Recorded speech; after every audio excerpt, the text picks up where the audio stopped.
Welcome into the American Huddle alongside college football analyst Andy Gresh. I'm Haley Outen. Thanks for tuning in with us as we look back at week 6 of the college football season.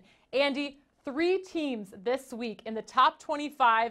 UCF breaks into the top 10, USF 23, Cincinnati 25. And the remarkable thing, all 3 of these teams are in the American's East Division. What statement does this make about the American at this halfway point in the year? Well, it's interesting, Haley, because I think if you look in years past, it's been a couple of teams that have been rotated through the top 25.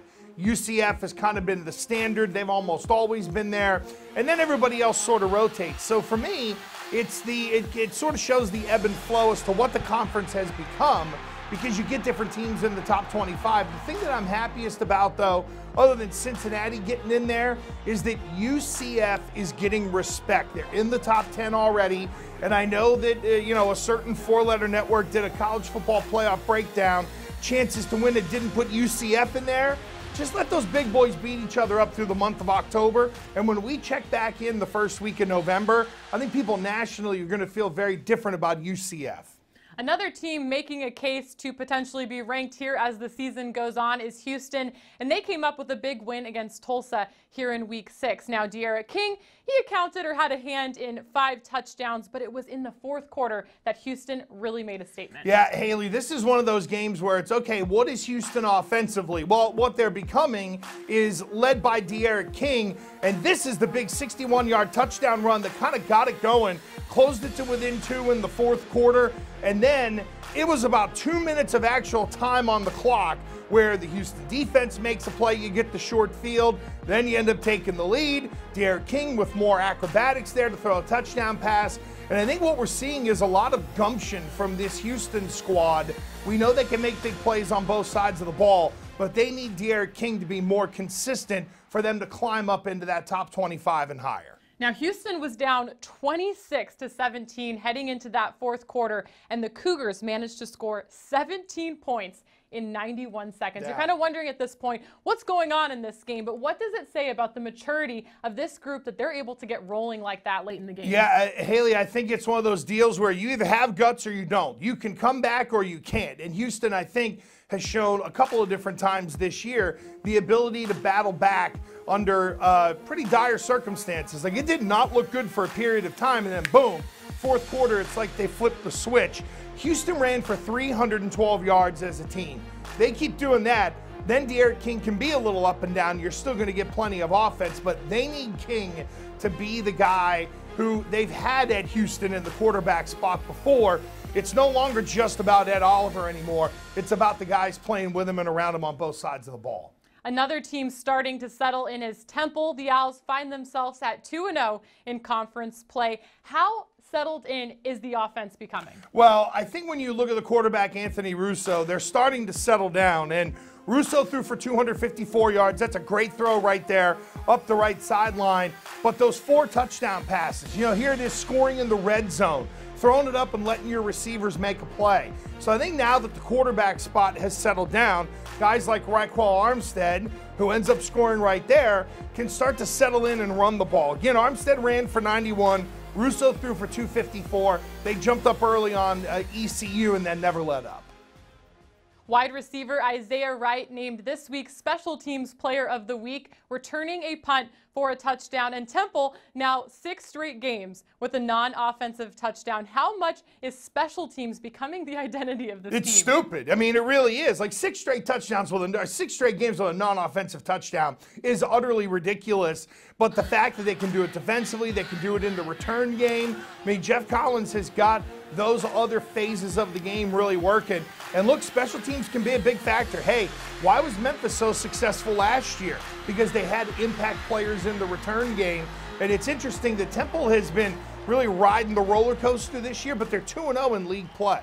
Cincinnati 6-0. The Bearcats are bowl eligible after a win over Tulane this past weekend. Why is Cincinnati finding so much success in year 2 under Luke Fickell? Desmond Ridder, the quarterback. Let's start there. I think it's him. He settled that position down, and we talked about, are they going veteran or are they going with the young guy? They've gone with Ridder. Unlike SMU, who to me hasn't made a choice, Cincinnati made a choice Ritter threw for 2 touchdowns. He ran for another. The overall yardage numbers, Haley, didn't blow you away. You know, Cincinnati ends up having that big second quarter, and Tulane really just had no way to come back because they couldn't fling the pill. But Cincinnati, they found themselves, and not to jump ahead too far, but at the end of the year, they play USF, and that could be a very interesting game towards the end of the season. Cincinnati's got a long way to go, but I like their vibe. I like the swagger around that football team. The East Division certainly shaping up to be an interesting one, and another team that plans to make their own case in the East is USF. The Bulls still perfect on the year, and Andy, you had a chance to witness Jordan Cronkrite's game in person, the Americans' Offensive Player of the Week, 3 touchdowns, and he set the conference single-game rushing record. How electric was his performance? Well, it was really big plays, Haley. A couple of 70-yard runs in there. He had one that went, I think, for 60-plus, that somebody ended up, hawking him down from behind. He was able to break through the UMass defense, and nobody really at the second level was able to challenge him. I thought once USF started to get that running game going downhill, they really were able to settle in and sort of take advantage in that third quarter. And, we mentioned Houston having a big fourth quarter. Cincinnati, I think, had that big second quarter. USF had a big third quarter as well. We're seeing that the scoring can come in bunches and happen rapid fire, and that's dangerous for these teams that play these American opponents. Another team that was able to put up some points on Saturday was Memphis. They were also in search of their first conference win of the year, and they were able to get that against UConn. Now, the running backs, Darrell Henderson and Patrick Taylor, each accounted for 3 touchdowns on the ground in this game. How crucial was it for Memphis to have a performance like this before they welcome UCF to town on Saturday? Yeah, that's a great point, Haley. They needed it, and to be able to run the ball the way they did, I mean, that's what jumped out at you.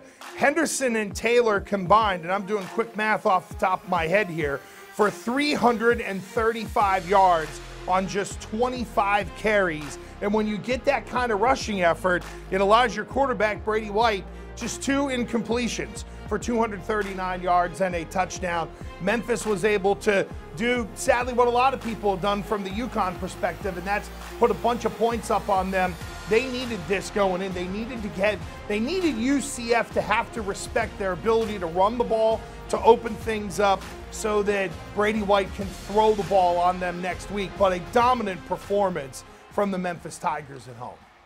Alrighty, lastly, let's talk about UCF. They're able to pick up their 18th straight win at home against SMU this past week. How are you feeling about UCF here halfway through the season? I mean, great. And I know they missed a game because of the hurricane. So, at the end of the year, I'm sure some people will try to use that against them. But the train keeps rolling. And Haley, I don't get a sense at all that UCF is overwhelmed by the pressure that could be on them over the next couple of weeks. You got Mackenzie Milton, who was okay. I mean, he was good for a college football quarterback, but it wasn't what we're used to out of Mackenzie Milton. 278, 2 touchdowns. He only ran for 17 yards. But, I mean, UCF running the ball, 256 yards and 4 touchdowns. Make it easy on your quarterback. Give him a day, not a day off per se, but you see the emotion from Mackenzie Milton right there. And just one thing on SMU, Haley, and I know we're focused a ton on UCF here, and we should because they're the best team in the conference. You mentioned to me before the show how interesting the East Division is going to be, especially towards the end of the season when these undefeated teams all start playing each other. How do you anticipate this whole thing squaring out? I still think it's going to come down to the Florida schools, UCF and USF. Cincinnati has a chance to be in there, but boy, they've got some work to do here in October to get to that point. But what Cincinnati could do, Haley, is become a big win along the way for somebody if they can knock them off. Because I think Cincinnati will handle their business here and push that number, 7-0, 8-0, something like that, get more recognition. Then we'll see how good they really are. I think with Cincinnati, unlike UCF will be able to handle it all. Can Cincinnati handle what could be coming if it's 0 in the right-hand column with a freshman quarterback? That's a big undertaking. Definitely something to keep an eye out for. as we head into week 7. We're going to be with you here again on Thursday night for an episode of the American Huddle as we look forward to a game on Friday night and 3 on Saturday, all this time in conference play. Thanks for tuning in to the American Huddle alongside Andy Gresh. I'm Haley Outen. Have a great rest of your week.